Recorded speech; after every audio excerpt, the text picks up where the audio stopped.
going on, guys? Welcome back to Pure Evil MMA. I'm your host, as always, Evil Eddie, and as you can see, we are here at the beautiful Mohegan Sun Casino in Connecticut, my home state, which will be the home of Bellator going down next week. 2 events back to back. I'll be getting all the media coverage for that, and it's just a couple of days away. So the fighters should be pouring in either today, the next couple of days. But that's beyond the point. I'm here relaxing, going to see a country show tonight, and I'm really trying to digest what we witnessed last night with UFC 234. So let's cut the music. Once I say subscribe down below here on YouTube, youtube.com/PureEvilMA. Here on Periscope, whether you're watching on iTunes or listening on iTunes, Spotify, Podbean, Player FM, Stitcher, wherever you are, subscribe down below. Hit that like button if you are on YouTube. Give me a heart if you are on Periscope. Let's get the music and let's get into the realness of what happened last night. Because, once again, the MMA gods struck, and they struck us hard when we were getting ready for Kelvin Gastelum.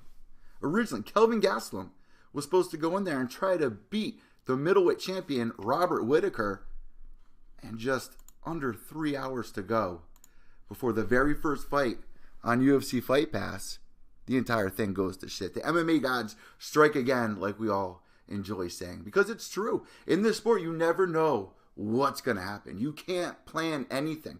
You could think you're ready for... I feel the worst for the people that, you know, if you're in Ireland and you travel all the way to Las Vegas and your main event guy, Conor McGregor, gets pulled out, or wherever you are. If you're going making a trip and you're planning months ahead, getting tickets, getting rooms. I feel bad for the last pay-per-view that we had, another one that went to shit. They uprooted the whole thing, moved it from Vegas to California. Fans had to be furious. Well, here we are once again. Dana White probably back banging his head against a wall somewhere. And I think they did a great job fixing the errors that happened. I mean, there's nothing that you can do. For those of you guys that did miss it, and just to catch everybody up, make sure we're all on the same page, Robert Whittaker pulled out of the fight just 3 hours before due to hernia. Now, news broke from Brett Okamoto over at ESPN from Dana White that this actually started the night before. Whittaker was in a shit ton of pain. There was no way you would want to see somebody that's not performing at their 100. You know what I mean? Like, I don't want to see somebody performing at 30%, 50%, even 80%. I want to see the champ at 100%. So I'm happy they pulled this off. And we were confused. We were like, well, what are they going to do? They have an interim title with Israel Adesanya versus Kelvin Gastelum. And then I was like, wait, well, let's look back at the last couple of times they did that. Interim title really means nothing. If you're Kelvin Gastelum, you're making a big risk by doing that. And it just wasn't going to happen. I didn't see that happening. And then the news broke.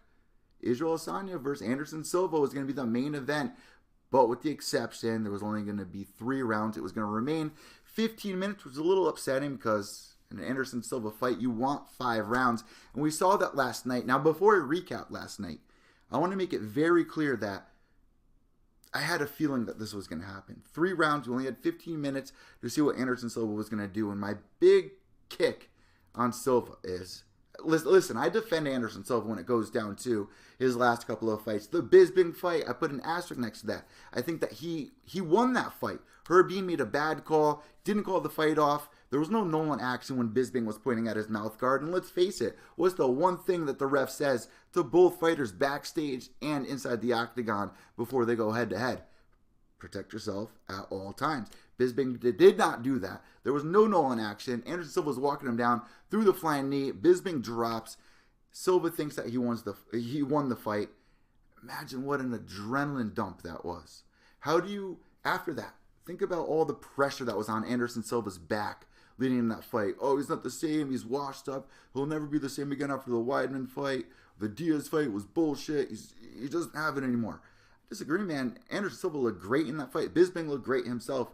But after that adrenaline dump, what can you expect? I think that was a bad call. Put an asterisk next to that. Then the fight after that, UFC 200, right? We had UFC 200. And what happened there? John Jones gets busted again with a dirty drug test. Anderson Silva steps up on 24 hours notice. 24 hours notice, because he was already there, step in against the champ. He even hurt the champ. DC got kicked in the stomach, peeled over, and there wasn't enough time left in the round. Asterisk next to that loss on Anderson Silva's record. He goes in, wins against Derek Brunson. Now, people like to say, well, Brunson wasn't pulling the trigger. He wasn't giving it his 100%. He was giving too much respect to Anderson Silva. Still a win on Anderson Silva's record. And it was nice to see him get back in the win column. Listen, there was a lot of people that were judging Josie Aldo for the same exact thing. He'll never be the same after the Conor McGregor fight. He comes back, beats Frankie Edgar. Yeah, he had a little rough patch with Max Holloway twice. But then he shows us that he still has what it takes to be a gatekeeper, which is really unfortunate to say. I don't like throwing that word out. But he can still compete. Here's the one thing that people forget. These guys are still competing at the very top of the sport, taking out up-and-comers that should be title challengers. They're putting them to the test. Now, as I say that, let's get into the fight. Anderson Silva, it just feels like he does not have that eye of the tiger anymore. He doesn't have that motivation, that drive, that burning power that drove him to pull the trigger. And when he was chasing the title, when he was defending the title, breaking records, Anderson Silva actually had a purpose, it felt like. And now it feels more like we're watching an old kung fu movie where a master trainer is teaching a student and getting him ready for the next test, without Anderson Silva really putting his foot down. Now, I had it for the first round, Israel Adesanya winning. Second round, Anderson Silva. So it came down to that third round, and it felt like Anderson had so much more to give. There was exciting moments, but one of my listeners on Periscope said it best. It's not really exciting. It's more of the anticipation, of knowing. We all know. And this is why fighters get scolded for giving Anderson Silva too much respect, like we just said about Derek Brunson, because he can pull something out of the hat any second. There's a great story of Anderson Silva with his last couple of opponents. I believe it's a book. Forrest Griffin, Stephen Bonner, all these people that fought Anderson Silva, they share what that experience was like, and they say it's something they've never experienced before. You can't help but to kind of be starstruck when you're in there against Anderson Silva. We didn't see that last night with Israel Adesanya. I wasn't that impressed with Israel, but he got the job done. One thing that pissed me off about Anderson Silva in that third round, I felt like he had a chance to win. 1-1, right? Going into the third round. Really wish there was 2 more rounds, but Anderson Silva at the end of that second round, going in there, he had no force driving him. He had no real... He didn't have the eye of the tiger anymore, which is something that was really bothering me at the end of that fight. And it's something that we saw in the Bisping fight going into that last 4th and 5th round. Felt like Anderson just pulled the trigger. Now you can say he's 43 years old, he doesn't have it anymore, and people are even saying, he said in an interview, he's not fighting like he used to. He's fighting more for, it's not even the goal of it. It's just, he's more having fun in there, which is something I really don't want to see. I am happy that he got paid $600,000, which is awesome. Congratulations to Anderson Silva. But when you're getting offered to be next in line for the title, and it was kind of like a 4-man tournament. You had the middleweight title holder, Robert Whittaker, against Kelvin Gastelum. And in the co-main event, Anderson Silva versus Israel Adesanya. It was kind of a 4-man tournament. You take that out, it still felt like Anderson had nothing that was really driving him to get the finish. Very upsetting. If we had to rate that pay-per-view, here's one thing I have to say about that. Paying $70, that's a lot of money to pay for a pay-per-view. And if you break it down, if there's 4 fights here, let's look at the card really quick. If you're looking at this card, we had 4 fights on the main card, right? This is not the updated one. There was 4 fights because they moved Lando all the way up to the co-main event. A guy who was on UFC Fight Pass, moving him all the way up to the co-main event. And man, he pulled through.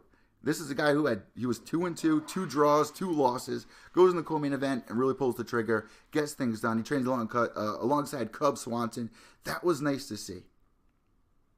But Anderson Silva, man, I just felt like he could have done much more, because it seems like he traded his cockiness, where he stands there toe-to-toe with the guy and it's like, hit me. He gives you a clean shot. He lets you score points. Israel Adesanya was taking advantage of that. And it worked against Anderson Silva. And we ended up seeing Anderson Silva get another loss. Now he's trying to say that he wants Nick Diaz in a rematch. We don't want to see that. I'd rather see Anderson Silva go in there, get legacy fights. I know it might be 5 years too late to see the GSP fight, but those are the kind of super fights I would like to see. Seeing Anderson Silva go in there, young up-and-comers, I was excited for it. 12% of fans, though, check this out, 12% of fans thought Anderson Silva would win. What does that show you?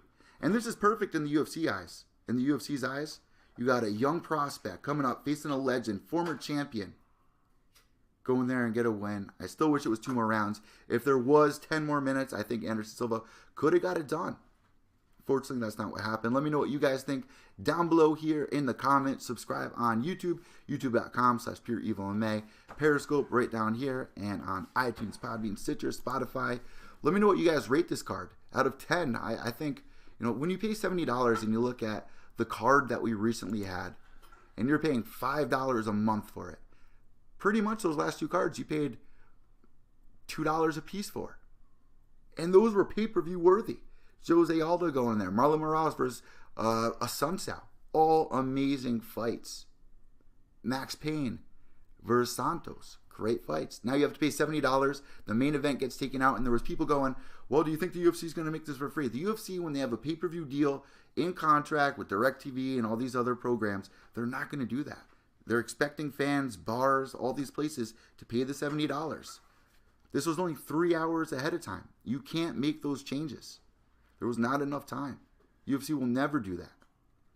I still think there should have been 10 more minutes in there. Let me know what you guys think down below. Check out pureevilmma.com, guys. We just launched the site. We got over 1,000 views this week. 2,000 downloads this month on the podcast. I appreciate that a lot.